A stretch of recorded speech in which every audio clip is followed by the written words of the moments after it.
नमस्कार साथियों, स्वागत है आपका एग्जाम ऑब्जेक्टिव पर। मैं हूं विकास और आप हैं मेरे साथ आज झारखंड की परंपरागत शासन व्यवस्था को पढ़ने के लिए। तो चलिए आज की टॉपिक स्टार्ट करते हैं और जानते हैं हम झारखंड की परंपरागत शासन व्यवस्था। मुंडा शासन व्यवस्था।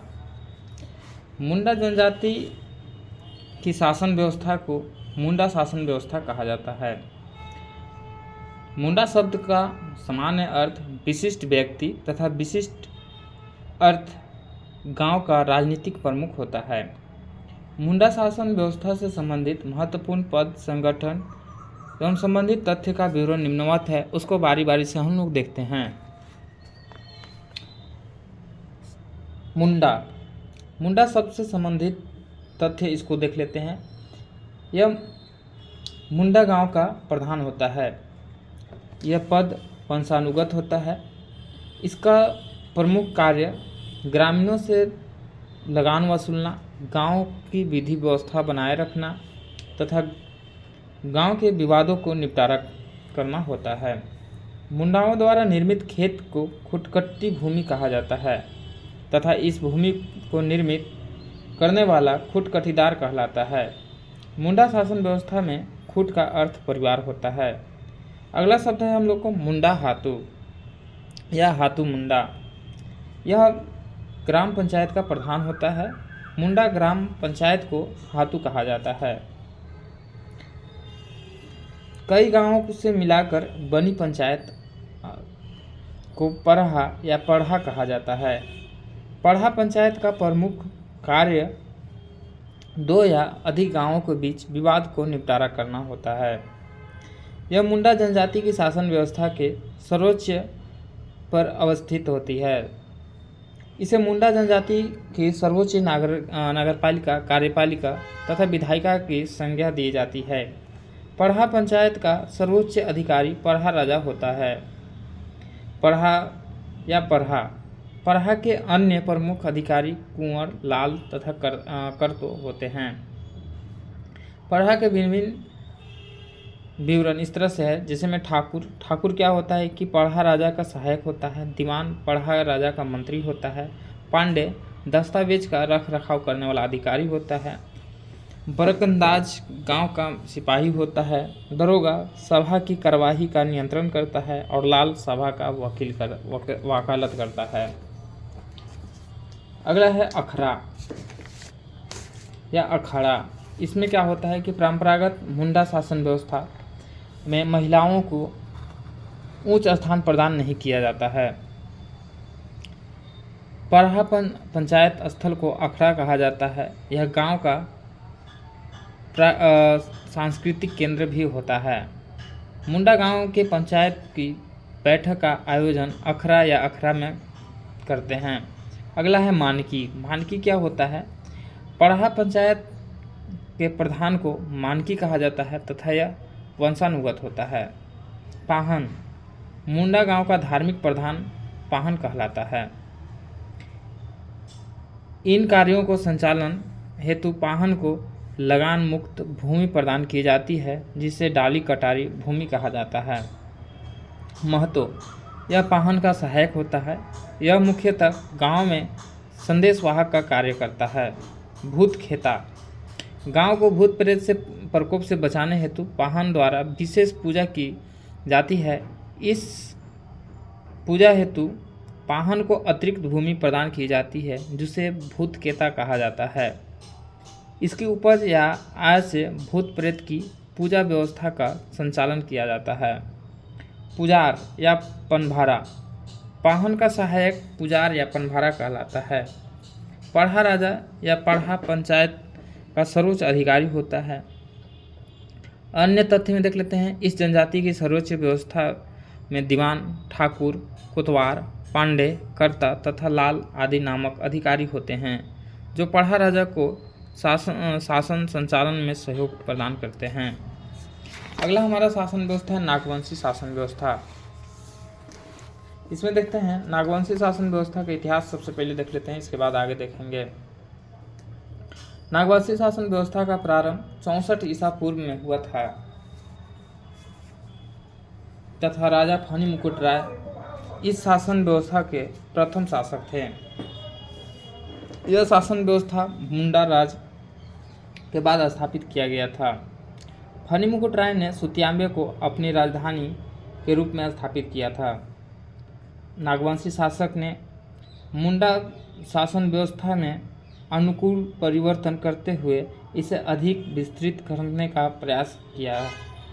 इसके शासन में पूर्व की भूमि व्यवस्था, कर व्यवस्था तथा शासन व्यवस्था का संचालन होता रहा। लंबे समय अंतराल के पश्चात मुगल के आक्रमण के कारण नागवंशी शासन व्यवस्था में परिवर्तन परिलक्षित होता है।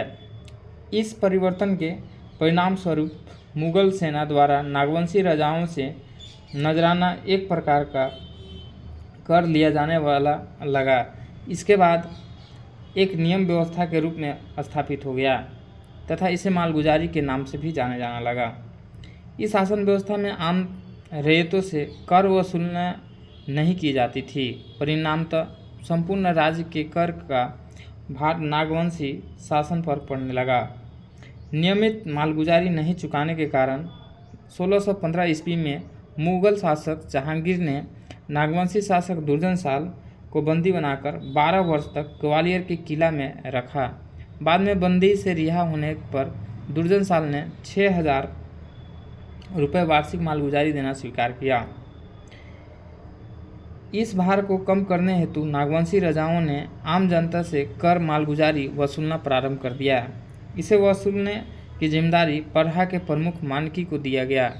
इस मानकी को नागवंशी शासन में भूंइहर कहा जाने लगा। बाद में नागवंशी राजाओं द्वारा मालगुजारी वसूलने के लिए अलग से जागीरदार रखे गए। इसके द्वारा मुगल बादशाहों द्वारा मांगे जाने पर मालगुजारी दी जाती थी। इस अनियमित मालगुजारी को नजराना पेशकश कहा जाता था। 1765 ईस्वी में ईस्ट इंडिया कंपनी को बिहार, बंगाल, उड़ीसा की दीवानी मिलने के बाद नागवंशी शासक पटना काउंसिल के प्रति उत्तरदायी हो गए। फोर्ट विलियम को छोटा नागपुर से कर वसूलने की जिम्मेदारी दी गई।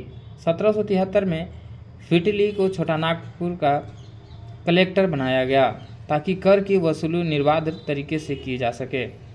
1780 ईस्वी में छोटा नागपुर, खास रामगढ़ तथा चतरा को मिलाकर रामगढ़ ट्रैक बनाया गया। इसका संचालन शेर घाटी से किया जाता था तथा चॉपमैन को कर वसूली की जिम्मेदारी दी गई। अंग्रेजी शासनकाल में लॉर्ड कॉर्नवालिस द्वारा कर की नियमित वसूली के लिए 1793 में अस्थायी बंदोबस्त प्रणाली लागू की गई तथा नागवंशी राजाओं को जमींदार बना दिया गया। इस प्रकार पूर्व की जागीरदारी व्यवस्था जमींदारी व्यवस्था में परिवर्तित हो गई। इस व्यवस्था के लागू होने के साथ ही नागवंशी शासन व्यवस्था समाप्त हो गई तथा इसके स्थान पर नवीन प्रकार की अंग्रेजी शासन व्यवस्था स्थापित हुई। नागवंशी शासन व्यवस्था महतो, यह गांव का प्रमुख व्यक्ति होता है। भंडारी, यह राजा के गांव में खेती करने तथा अनाज के भंडार हेतु उत्तरदायी था। भूंइहर, यह आम जनता से मालगुजारी वसूलने के लिए उत्तरदायी था। इसे भिन्न भिन्न न्यायिक व राजनीतिक अधिकार प्राप्त था। पाहन, पट्टी के स्तर पर सभी प्रकार के धार्मिक कार्यों का आयोजन व संचालन हेतु पाहन जिम्मेदार होता था।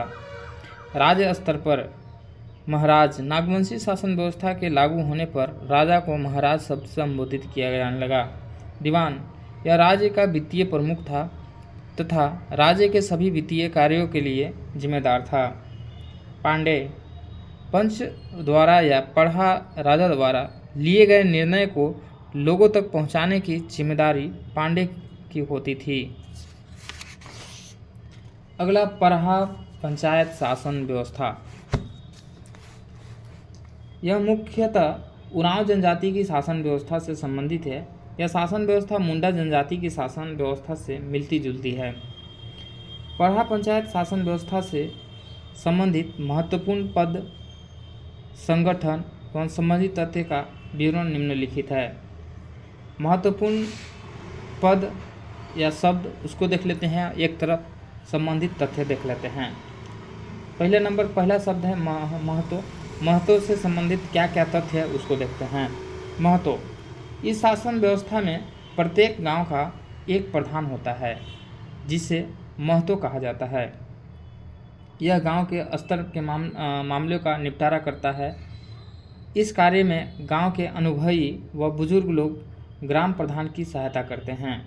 महतो के पास प्रशासनिक एवं न्यायिक दोनों प्रकार के अधिकार होते हैं। दूसरा, मांझी। यह जो मांझी होता है यह महतो की सहयोगी होता है, जो महतो के पंचायत आदेशों को लोगों तक पहुंचाने का कार्य करता है। परहा या परहा, कई गांव यानी कि 7, 11, 21, 22 से मिलकर बनी पंचायत अंतरग्रामीण पंचायत को परहा या पढ़ा कहा जाता है। पढ़ा पंचायत का प्रमुख कार्य 2 या अधिक गांवों के बीच विवादों को निपटारा करना होता है। यह निम्न, मध्य तथा उच्च 3 स्तरों में विभक्त होता है।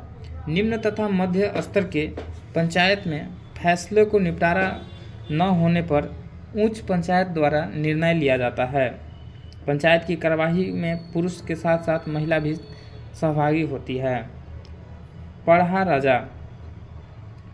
पढ़ा राजा जो होता है यह पढ़ा पंचायत का प्रमुख होता है। वैसे मामले जिनका निपटारा ग्रामीण स्तर पर महतो द्वारा नहीं किया जा सकता उसका निपटारा पढ़ा राजा द्वारा किया जाता है।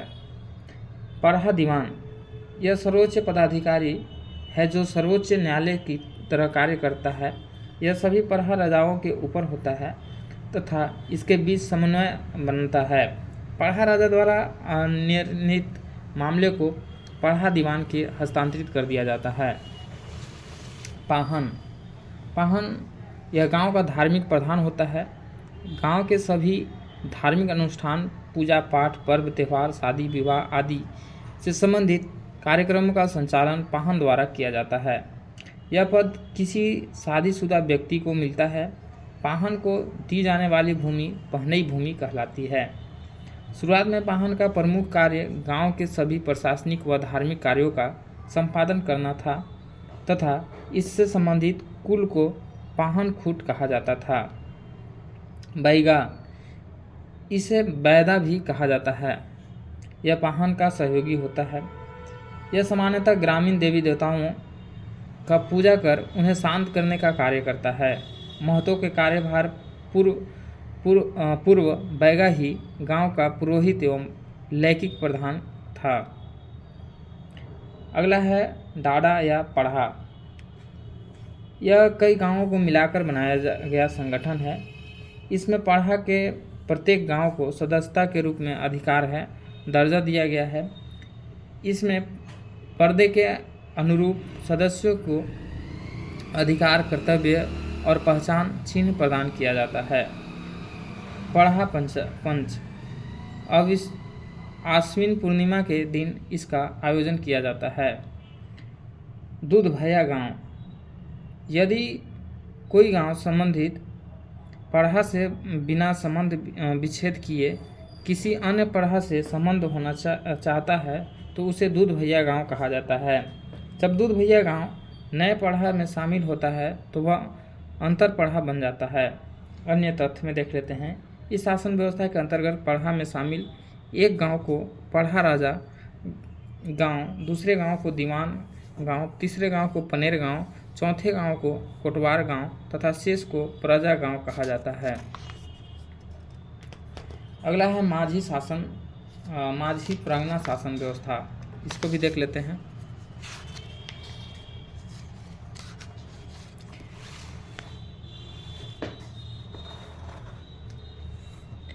संथाल जनजाति की शासन व्यवस्था में को माझी प्रांगणा शासन व्यवस्था के नाम से जाना जाता है।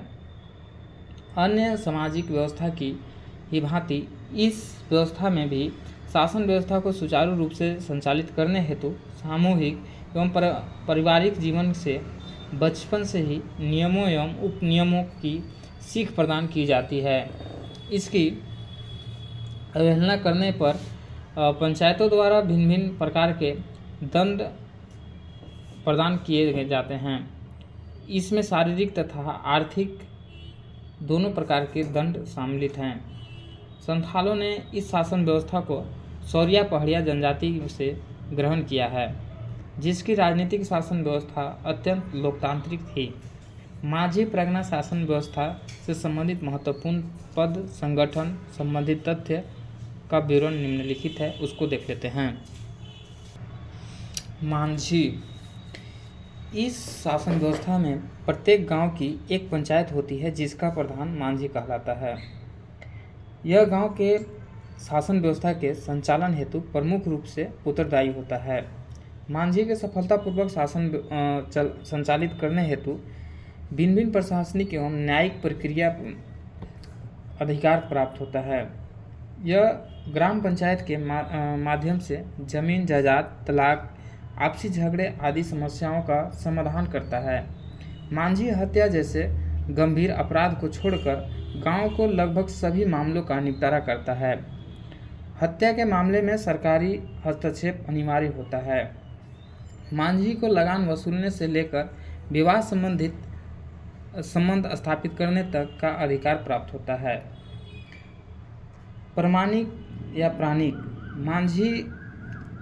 माझी की अनुपस्थिति में उनके कार्यों का संचालन प्रमाणिक द्वारा किया जाता है। इसे उप मांझी भी कहा जाता है। गुड़ैत या गोड़ैत।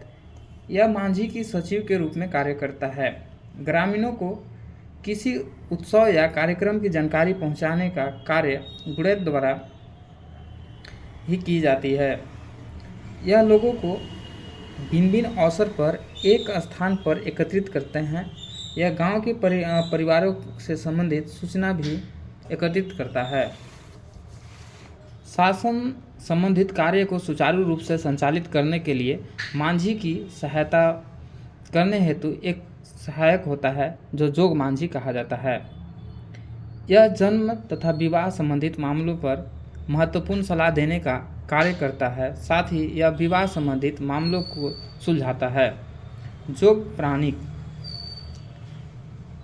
यह जोग प्राणिक की अनुपस्थिति में उसके दायित्व का संचालन करता है। परनैत। इस शासन व्यवस्था में 15 से 20 गांवों को आपस में मिलाकर परगना निर्मित होता है, जिसका प्रधान परगनैत कहलाता है। भिन्न भिन्न गांवों के बीच के विवाद का निपटारा परगनैत में किया जाता है। देश मांझी, मोड़े मांझी। यह परगनैत का सहायक होता है, जो 5 से 8 गांवों का प्रधान होता है। इस प्रकार एक परगनैत के 1 से अधिक सहायक होते हैं।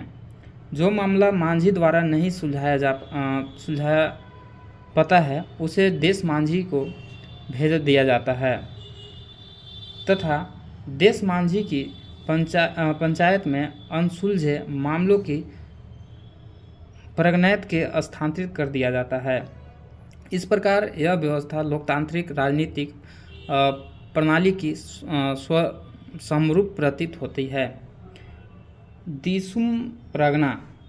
यह परगनैत से उच्च स्तर पर अवस्थित होता है। जिन मामलों का निवारण परगनैत की सभा में नहीं होते हैं, उसे दिसुम परगना को हस्तांतरित कर दिया जाता है। यह सभी छात्रों में नहीं पाया जाता है। भगदो प्रजा। झारखंड के निपटारे में गांव के कुछ वरिष्ठ लोगों से विचार विमर्श किया जाता है, जिन्हें भगदो प्रजा कहा जाता है। लाशें टंगाए। यह गांव के प्रहरी की भांति कार्य करता है, जो बाहरी आक्रमण से गांव की सुरक्षा करता है। चौकीदार। यह पुलिस की भांति कार्य करता है। यह मांझी के आदेशानुसार किसी व्यक्ति को गिरफ्तार करता है। नायके। गांव का धार्मिक प्रधान नायके कहलाता है। धार्मिक अपराधों पर फैसला नायक द्वारा ही दिया जाता है। कुडाम नायके। यह उप नायके की भांति कार्य करता है। यह गांव के बाहरी देवी देवताओं का पूजा पाठ संपन्न कराता है। करेला दंड। यह सबसे हल्का दंड है, जिसके तहत अपराधी पर 5 रुपये से ₹150 तक दंड लगाया जाता है। बिटलाहा। बिटलाहा इस शासन व्यवस्था की सबसे कठोर सजा है जो यौन अपराधों के दोषी को दिया जाता है। बिटलाहा के तहत यौन अपराधी का पूर्ण बहिष्कार करते हुए उसे गांव से निकाल दिया जाता है।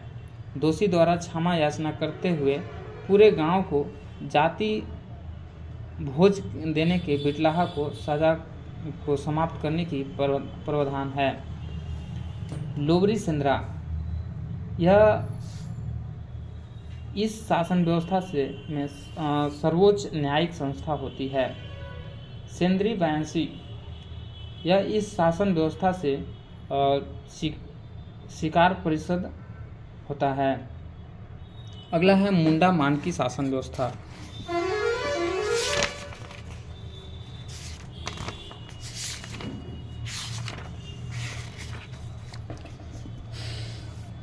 हो जनजाति के पारंपरिक शासन व्यवस्था को मुंडा मानकी शासन व्यवस्था के नाम से जाना जाता है। इस शासन व्यवस्था को भारत की प्रथम गणतांत्रिक शासन व्यवस्था के रूप में देखा जाता है। इस शासन व्यवस्था को एक अंग्रेज अधिकारी थॉमस विल्किसन द्वारा मंजूरी प्रदान की गई थी। हो जनजाति मुंडा समाज की ही उप शाखा है। मुंडा जनजाति के अंतर्गत ग्राम पंचायत के प्रमुख को मुंडा कहा जाता है। ऐसे कोई ग्राम पंचायत को मिलाकर एक पट्टी निर्मित की जाती है जिसकी प्रमुख मानकी होता था। इसी शासन व्यवस्था को मुंडा मानकी शासन व्यवस्था के नाम से जाना जाता है। इसमें संबंधित जो शब्द है उसको देख लेते हैं, जिसमें मुंडा इस शासन व्यवस्था के किसी गांव के प्रधान को मुंडा कहा जाता है। यह प्रशासनिक, न्यायिक तथा लागन एकत्रित करने का कार्य करता है। डकुआ। यह मुंडाओं का सहयोगी होता है तथा मुंडा के निर्णयों एवं आदेशों को गांव के लोगों तक पहुंचाता है। मानकी। ये 7 से 12 गांवों को मिलाकर एक पढ़ा का निर्माण होता है जिसके प्रमुख मानकी कहलाता है। मानकी द्वारा आयोजित सभा में सभी मुंडा तथा डकुआ को उपस्थित होते हैं, जिसे सर्वसम्मति से मालतों का निपटारा किया जाता है। पीर पंच। पढ़ा का न्यायिक प्रधान पीर पंच कहलाता है। तहसीलदार। यह गांव का राजस्व अधिकारी होता है जो मुख्यतः लगान वसूलने का कार्य करता है। दिवरी। यह गांव का धार्मिक प्रधान है तथा पूजा पाठ, पर्व त्यौहार, शादी विवाह आदि में धार्मिक अनुष्ठान संपन्न कराता है। यात्रा दिवरी। यह दिवरी का सहयोगी होता है। ढोकलो सोहर शासन व्यवस्था। खड़िया जनजाति की पारंपरिक शासन व्यवस्था को ढोकलो सोहर शासन व्यवस्था कहा जाता है या ढोकलो सोहर शासन व्यवस्था के नाम से भी जाना जाता है। खड़िया जनजाति मुंडा समाज की ही एक उप शाखा है, अतः इसे स्वशासन पद्धति में मुंडा समाज की व्यवस्था की छाप दिखाई पड़ती है। ढोकलो का अर्थ है बैठक तथा सोहर का अर्थ है अध्यक्ष। खड़िया जनजाति मुख्यतः 3 प्रकार की होती है: दूध खड़िया, ढोकली खड़िया तथा पहाड़ी या सबर खड़िया। इन तीनों की स्वशासन पद्धति में थोड़ा बहुत अंतर पाया जाता है। सन 1934-35 में लगभग खड़िया जनजाति के लोग ने अपने समाज के सशक्तिकरण हेतु एक अखिल भारतीय महासभा का गठन किया, जिसे ढोकलो के नाम से जाना गया।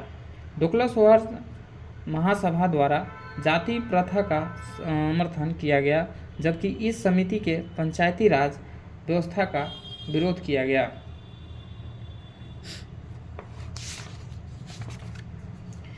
महतो। इसका जो प्रमुख प्रधान होता है महतो होता है।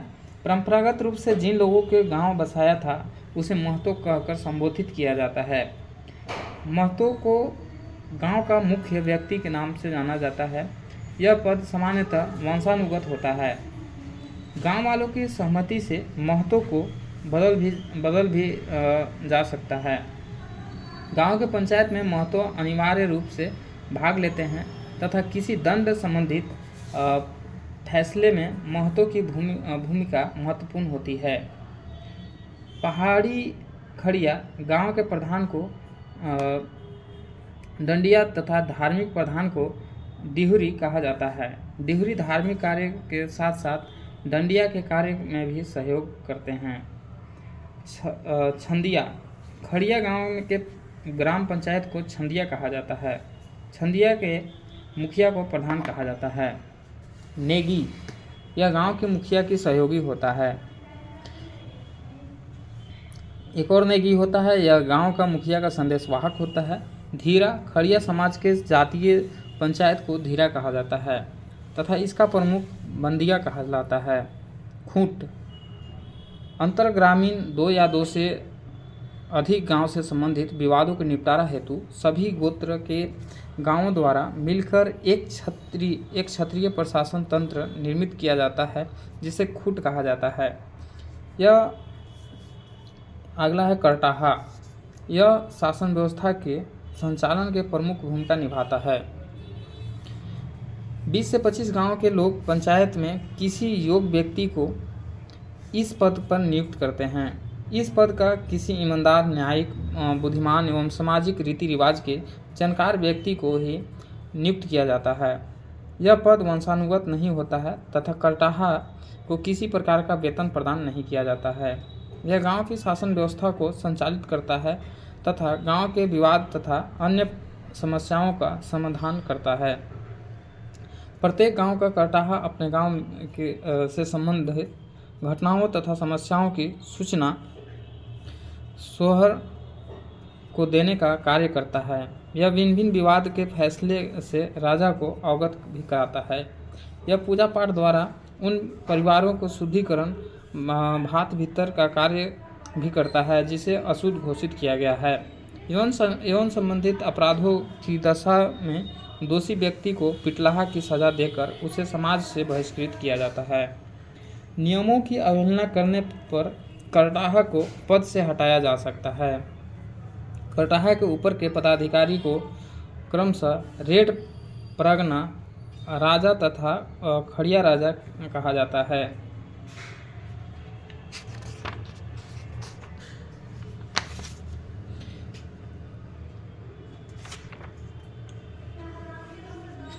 अगला में अन्य जनजातीय शासन व्यवस्था, तो उसको हम लोग देखेंगे।